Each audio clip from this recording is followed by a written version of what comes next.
Hi. Welcome. All right, could you state your name? My name is Stephanie Marie Kula. And how old are you? I'm 26. All right. And how tall are you? 2 inches. 2 inches, Stephanie. That's taller than most. 5'4.5". That's right. Proud of every half an inch. Fantastic. And what got you into modeling? I don't know. I usually keep landing jobs. The weirdest thing, like randomly, one of my friends is going to get a tattoo the other day, and he's like, "Hey, I ran into this clothing designer, and I told him about you," and he's like, "Yo, why don't we have that girl model?" Like the weirdest networking connections. I've just somehow found myself in the entertainment industry my whole life. That's fantastic. And do you dabble in like acting as well? I started community theater and acting when I was like a little kid. I've danced professionally. I minored in dance. I danced for a professional dance company. I played the guitar. I just always kind of fell into it. It's been a magnet. Brings me back every time. That's great. And who would you say is your inspiration for you to get into either acting or modeling? Oh, wow. I don't know that it's been necessarily a person, but I think there's kind of a whole underground movement to kind of change, you know, the blonde bombshell and the tall, skinny girl. And, you know, obviously you still got to be tall because clothes look better on tall people, but there's been more of a turn for like athletic models, and I teach yoga and Pilates, and so I've kind of always been drawn more to that aspect of modeling. So you're very athletic from what I hear. I would like to think so. I don't know. I get paid $30 an hour to be athletic, so. That's fantastic. So, like, what would be a dream job for you in the modeling community? Like, who would be your dream person to work with? Oh God, there's so many awesome photographers out there and clothing companies.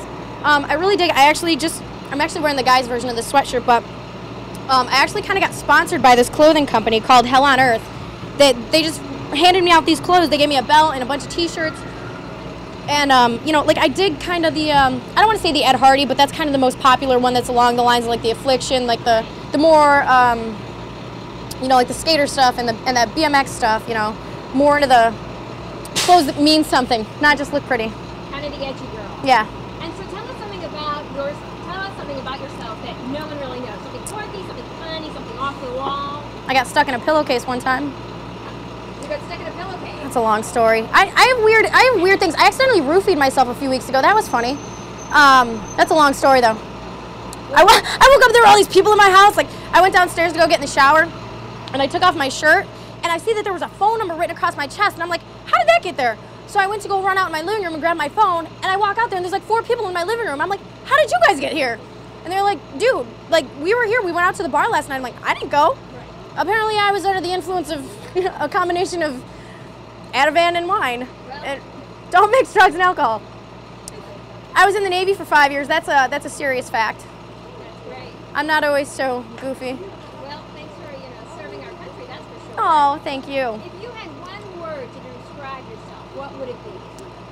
Recently somebody called me abrasive, and I kind of latched on to it. I was like, I can dig that. Intense, Like I can still be soft and sweet and nurturing, but abrasive. That's great.